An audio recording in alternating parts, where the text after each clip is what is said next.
안녕하세요. 오늘 5번째 시간입니다. 시작하기 전에 구독은 공짜니까 구독, 좋아요, 알림 설정 한번 부탁드리겠습니다. 5번째 시간은 소성 가공 관련해서 얘기를 할 겁니다. 개념은 물체의 소성, 가진 성질이죠. 그 성질을 이용해서 변형을 시켜서 여러 가지 모양을 만드는 가공법입니다. 주로 금속 가공에 사용되어서 이제 계속 이용하고 있고, 최근에 이제 고분자 재료나 또는 기타 재료의 카본이든 플라스틱이든 비철 금속 그런 거에 응용도 되고 있고요. 금속의 소성 가공은 두 가지로 결정이 되는데, 열간 가공, 열을 가해서 가공을 하는 방법과 냉간 가공, 그러니까 열을 가하지 않은 상태에서 바로 하는 방법이 있습니다. 그 금속을 제결정 온도보다 낮은 온도의 영역에서 하는 가공을 냉간 가공이라 하고, 금속의 제결정 온도보다 높은 온도 영역에서 하는 것을 열간 가공이라고 합니다.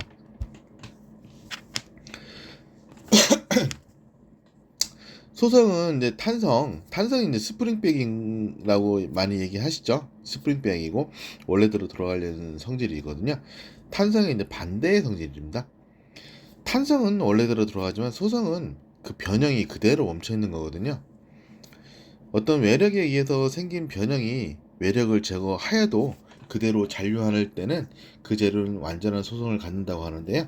예를 들어서 납 같은 경우는 망치로 때리거나 우리가 손의 힘으로 휘면 그대로 멈춰 있죠. 이 납 같은 제품은 소성이 상당히 풍부한 재료라고 볼 수 있고요.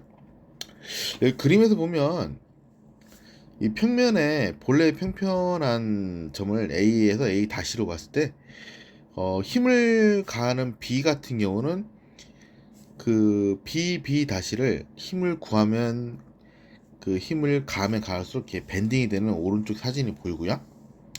그리고 왼쪽 같은 경우는 탄성 변형입니다. 그러니까 힘을 가했는데 다시 원래대로 돌아가려는 거고요. 오른쪽 그림은 힘을 가하면 가한 대로 그대로 멈춰 있는 거죠. 이게 소성 변형입니다. 소성 가공의 목적은 금속 재료를 이제 어떤 목적에 의해서 형태를 바꾸는 거죠. 금속 재료의 이제 어떤 조대한 결정립자라거든요. 이게 이제 금속 현미경으로 보면 금속에는 이제 그 결정립자가 있습니다. 그 균일하고 미세하게 하여 이제 재질을 개선해 주는 방법인데, 목적은 그래요. 여기 그림을 보면 가공 전에는 여기 나중에도 얘기하겠지만 이제 조직이랑 보면 펄라이트, 페라이트를 열 처리하면 시멘타이트라든가 오스테나이트까지 발전하는 노멀라이징 또 러닐링 열 처리 용어까지 나오는데, 그 나중에 시간을 내서 또 한번 공부를 할 거거든요. 근데 가공 전은 어떤 밀입자가 결정립이 좀 크죠. 왼쪽에 보면 이 결정립이 큰 게 냉간입니다. 냉간 가공 후 재결정이 개시가 되면서 이렇게 쪼개져 가지고 다시 재결정이 되는 경우입니다. 이건 나중에 금속 현미경을 보면서 하면 이해가 가는데, 일단 그림으로 보면 큰 조직이 쪼개져서 작은 조직으로 좀 더 견고해진다, 그렇게 생각하시면 될 것 같아요. 소성 가공의 장점은 주물에 비해서 이제 치수가 좀 정확하게 나오고요. 재료의 성질이 좀 강해집니다. 왜냐면 외부 압력에 의해서 그 조직이 조밀해지거든요. 그러면서 힘이 강해집니다. 대량 생산에 좀 적합하는 경우가 있고요. 재료를 경제적으로 사용할 수가 있습니다. 그리고 수리가 용이하다는 장점이 있고요. 이건 이제 금속의 열처리 용어인데, 그 탄성 같은 경우는 잔류 응력이 항상 존재하거든요. 파이프라든가 어떤 플레이트 판이라든가 힘을 가하면 다시 원래대로 돌아가려는 성질이 있습니다. 이거는 인장 강도라든가 탄성 강도가 강할수록 좀 더 강하게 나타나거든요. 그래서 전기 저항 또는 강도, 연성은 늘어나는 성질이고요. 결정립의 크기는 결정립의 크기가 크면 클수록 공구강으로 변하는데, 그건 나중에 얘기를 할 거고요. 이게 보면 가공 조직이 회복하는 구간은 탄성 구간이고요. 재결정, 이건 이제 열을 가해야 합니다. 열을. 그러니까 냉간에서는 발생할 수 없는데 열간 가공에서는 재결정 온도가 나고요. 결점력으로 이렇게 성장하는 구간이 나오고요. 일단 이거는 이해를 돕기 위해서 그림 하나 넣었는데 일단 이거 열 처리 용어에서 나중에 설명을 드릴게요. 소선 가공의 종류에는 이제 단조가 있습니다. 단조는 말 그대로 재료를 가열해서 두드리는 거죠. 말 그대로 간단한 것은 이제 모루라든가 해머에 의해서 작업하는 거, 망치로 때리는 경우, 어떤 그 지그라든가 어떤 그런 틀에 그런 경우에 이제 그 집어 넣는 경우. 여기 그림을 보시면 형단조인데 어떤 금형에 소재를 집어넣고 두드리죠. 그러면 금형의 강도가 소재보다 일단 강해야겠죠. 소재가 강하면 금형이 찌그러지겠죠. 일단 금형의 강도가 강하면 안에 소재가 소재보다 금형의 강도가 좀 강해서 안에 이제 어떤 이런 경우 이제 사회에서 많이 보셨을 텐데 주문 안에 어떤 제품을 넣고 찍어 바르는 거죠. 어떤 실리콘이라든가 아니면 알루미늄이라든가 납 같은 경우. 그래서 이걸 형단조라고 하는데 형단조는 우리 사회에서 많이 볼 겁니다. 그리고 압출. 압출이라는 얘기를 많이 들어보셨을 거예요. 어떤 거푸집이라든가 어떤 틀 안에 구멍이 뚫려 있거든요. 이제 뭐 직접 그 압출이 있고 간접 압출이 있습니다. 직접 압출은 이제 어떤 뒤에 피스톤이라든가 플러그를 가지고 뒤에서 밀어내는 거죠. 그리고 간접 압출 같은 경우는 앞에서 끌어내는 거죠. 이 그림에서 보면 이런 식으로 뒤에서 그 어떤 구멍의 거푸집 사이에 어떤 용액을 집어넣거나 어떤 그 매질 물질을 집어넣고 뒤에서 피스톤 밀어내면서 뽑아내는 거죠. 이런 식으로. 그리고 간접 같은 경우는 앞에서 당겨주는 방식. 이런 식으로. 알루미늄 같은 걸 좀 많이 하죠.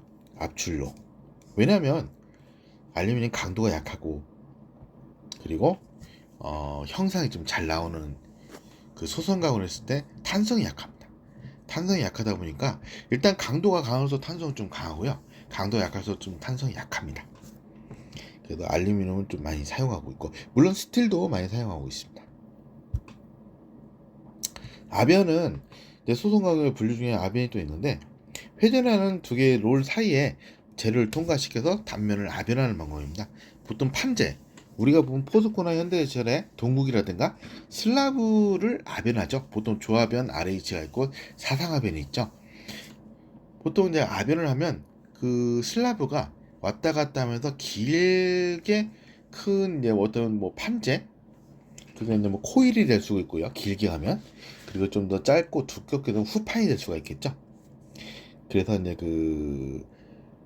이게 그 아변 같은 경우는 형제나 어째 선재를 만드는 과정도 있지만 열간 아변이 있고 또 냉간 아변이 있어요. 냉간 아변 같은 경우는 말 그대로 누르는 거죠. 열간 아변은 여기다가 열을 가해가지고 누르겠죠. 물론 열간 아변이 좀 더 두께라든가 그런 게 핸들링이 편하겠죠. 하지만 냉간 아변은 어떤 그 결정립이라든가 그런 게 열을 가하지 않고 누르기 때문에 좀 더 경도가 많이 높게 나오는 경우가 있습니다. 아변전의 조직은 왼쪽에 보면 이렇게 조직이 거대하게 돼 있지만 이 두 롤 사이에 아변을 하면 새로운 입자가 형성이 되죠. 이건 이제 냉간 아변일 경우는 조직이 변하지 않은데 열간 아변을 하면 재결정립 입자가 형성이 돼서 새로운 입자가 형성이 됩니다. 이 아변 후에 조직이 좀 더 조대화되고 견고해지는 것을 느낄 수가 있죠. 소선광의 종류에 또 신선이라는 게 있습니다. 이건 보통 인발에서 또 많이 사용하는 건데 로우 헤드인데 보통 이제 그 체인 블럭에서 이제 그 드로우 벤치로 해서 이제 그 다이스에 물린 파이프를 잡아 당길 때 쓰는 방식을 많이 하거든요. 이게 물리는 게 조우라고 하고요. 보통 신선은 다이스 틀에 재료를 통과시켜서 잡아 당길 때 단면의 감소를 꾀하는 방법입니다. 이제 선이나 파이프 관. 보통 인발에서 뒤에서 설명할 텐데 인발에서 많이 사용하는 방법이고요. 판금은 말 그대로 찍어 누르는 거예요. 여기 보면 요철 어떤 그 들어간 부분 그나 좀 튀어나온 부분, 보통 판의 표면에 요철무늬를 내 가지고 압인 가공을 하거나, 또 측면에 뭐 살 두께를 얇게 하거나 이렇게 찍어두는 꺾임도 있고, 또 판금도 있고요. 또 다른 용어는 전조.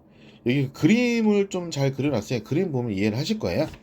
나사나 기어 등을 만들 때 사용하고, 소재를 회전하는 나사 등의 이제 거푸집 속을 통과시켜서 압력을, 보통의 열을 가해서, 또 냉간에서도 많이 사용하는데, 보통 이제 그 두 개의 나사 사이에 어떤 형상을 집어넣고, 나사 모양이라든가 여러 가지 근데 전조 같은 경우는 평상시에 좀 많이 사용 안 할 것 같아요. 이런 거 좀 어떤 보면 좀 형평성이나 어떤 가공성이 좀 떨어져 가지고 많이 사용하지 않는 방법으로 알고 있거든요.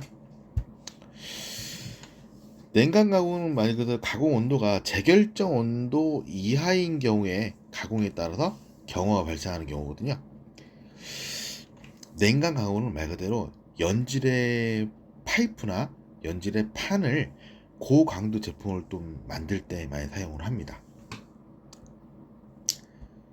여기 이제 오른쪽은 열간 가공의 재결정립 성장의 그림을 하나 그려놨고요. 냉간 가공 같은 경우는 왼쪽에 사진을 보시면, 가공 전에는 이 결정립이 넓게 포진되어 있다가 위아래를 압축을 하면 이렇게 가공 후에 옆으로 쫙 퍼지는 방법이죠. 하지만 딱 보시면 이게 인계점이 서로 인계 경계막이 풀려 있는 상황에서 이렇게 뭉치다 보면 겉의 경도하고 서로 잡아당기는 강도, 그 같이 늘어납니다. 그리고 탄성도 늘어나게 됩니다. 열간 가공은 좀 전에 사진 보셨지만 이렇게 열을 가하면 왼쪽에서 오른쪽, 저에서 오, 풀림 온도죠. 온도를 가하면 가할수록 가공 조직이 회복을 했다가 다시 재결정립이 발생을 하고 결정립이 성장주기 돼서, 이게 보면 나중에 얘기하겠지만 펄라이트, 페라이트가 나중에 시멘타이트, 오세나이트로 결정립이 좀 조대화돼요. 나중에 이제 강도에서 얘기하겠지만 일단은 열을 가할 때는 이런 쪽으로 재결정 온도를 지나가면 결정립이 성장 단계로 간다. 그래서 열간 가공에서는 재결정 온도 이상에서 가공을 하고, 소선 가공을 하면 변형과 동시에 회복을 하는 구간이 있고 다시 재결정을 일으켜서 연화가 됩니다. 주요 금속 재결정 온도는 우리가 보면 여기 보면 아연, 알루미늄, 그리고 PB가 뭐 납, 그리고 뭐 마그네슘, 몰리브덴, 텅스텐, W가 텅스텐이에요. 그 Ni 니켈, Fe가 스틸, 그리고 Cu가 구리. 보통 우리가 지금 철을 많이 쓰잖아요. 철을 일단 재결정 온도는 355에서 보통 400도로 일단 항문화는 돼 있지만 상황에 따라 강도에 따라 좀 다릅니다. 그거는 가공전은 이렇게 조대가 되어 있다가 냉간 가공 후, 이건 냉간 가공 쪽이네요. 소선 가공의 종류에는 철의 상태도 잘 아실 거예요. 철의 상태도 보통은 페라이트, 시멘타이트, 펄라이트 이렇게 연결되어 있다가 나중에 이게 시멘타이트, 오스테나이트로 이렇게 발전이 됩니다. 그리고 완벽할 때는 시멘타이트까지 올라가죠.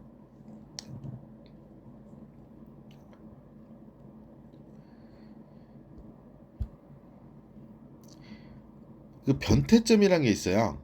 A1, A2, A3, A4. 보통 A0부터 시작하면 A0가 보통 210도, A1이 723도, A2가 768도, A3가 910도, A4가 1390도. 철의 녹는 점은 아시죠? 1538도에 39도입니다. 철이 완전히 녹았을 때. 근데 A4 변태가 1390도니까 이 정도면 철이 약간 흐물흐물해지는 단계, 두부 상태의 그 단계, 그 정도까지 올라가는 거죠.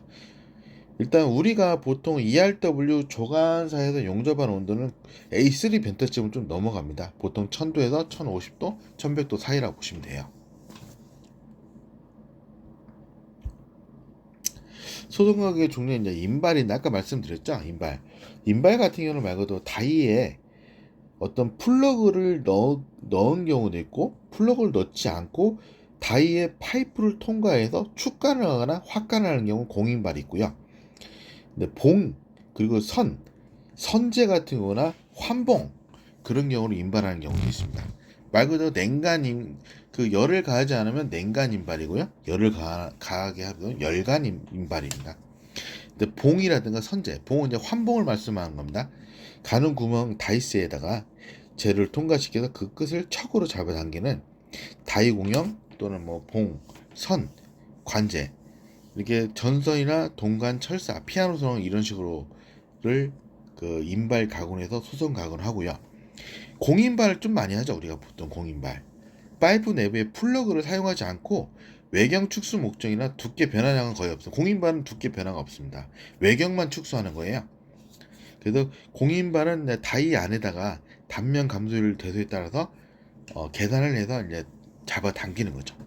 플러그인발은 좀 많이 쓰는 거죠. 우리가 보통 실린더 튜브라든가 케이싱 튜브, 자동차나 정밀 가공 강간에 많이 쓰는 방식입니다. 플러그는 말 그대로 그 외부는 다이스에 파이프를 끼지만 안쪽에 플러그가 들어갑니다.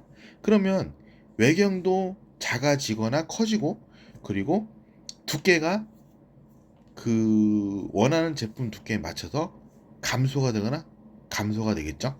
두께가 이렇게 해서 보통 인발에서는 보통 플러그 인발을 좀 많이 한다고 생각하시면 돼요. 공인발은 보통은 중요한 제품보다는 외경 축소, 치수 축소 그런 걸 많이 사용하게 됩니다. 그리고 이제 인발에 이제 플루팅이나 맨드레를 집어넣는 건데 이것도 같이 플러그 인발하고 비슷한 방식이라 보시면 돼요.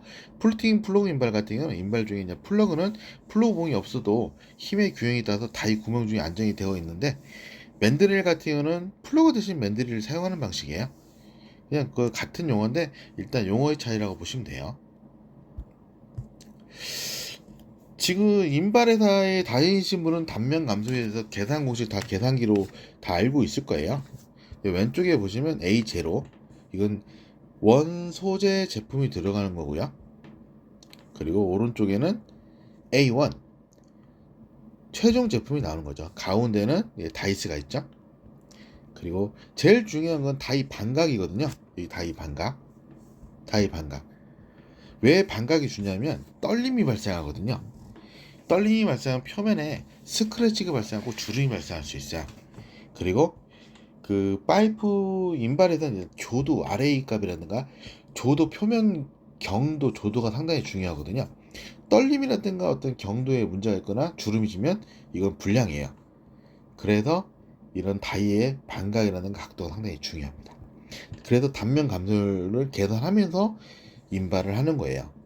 그냥 막 당기는 게 아니고 단면 감소율을 보면서 나중에 뒤에 나오겠죠. 원패스, 투패스 나오는 거거든요.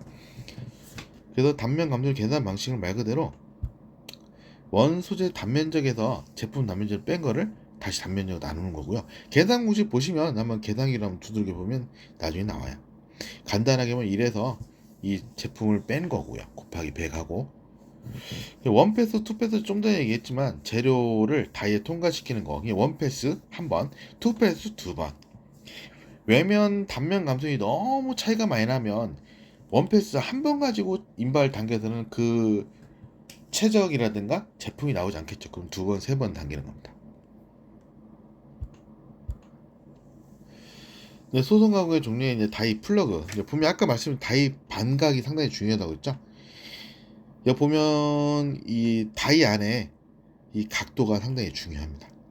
왜냐하면 떨림이라든가 주름이 지면 안 되기 때문에 그 각도 상당히 중요하게 생각하고 있고요. 다이스하고 플러그는 초경으로 만듭니다.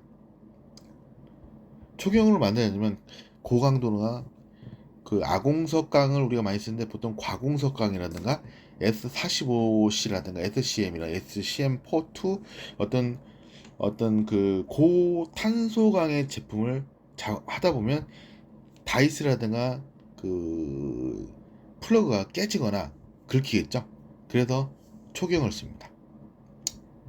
그리고 보면 다이의 재질은 조경 합금강이라든가 다이아몬드, 다이스강, 초경 합금각을 보통 많이 쓰신다고 보면 돼요. 다이에 설계하는 데는 중요한 거는 아까 말씀드린 이 다이 각도. 다이 반각은 절반을 나눈 게 다이 반각이겠죠? 센터를 중심으로 반각을 하는 게 다이 반각입니다. 인발력이 작고 이제 건전한 재료를 얻는데 각도가 상당히 중요합니다. 회사마다 근데 달라요. 기준도 다르고요. 왜냐면 연구를 많이 한 사람들 그만큼 각도에 유연성이 있겠죠. 보통 감소율은 10에서 35% 하는데 2패스, 3패스까지 가면 40%로 넘어가기도 합니다. 근데 그건 회사마다 실력의 차이는 좀 있겠죠. 아까 말씀드렸죠. 커핑 결함이라고 하는데 이제 이게 끌림 결함입니다. 끌림. 마찰에 의해서 긁힌 결함. 인발을 하는데 말 그대로 다이 반각이 최대로가거나 감소율이 최소가 되면 이게 사진과 같이 커핑 결함이 내부에 많이 발생을 해요. 긁힌 거예요, 긁힌 거. 그리고 주름. 그리고 주름이 지면서 한쪽으로 끌려간 거죠. 밀린 거죠. 살이 밀렸다고 해야죠.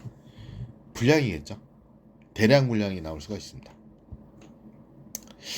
보통 인발 제품은 이제 뭐 냉간 인발 제품인데 사진은 열간도 비슷하게 나옵니다.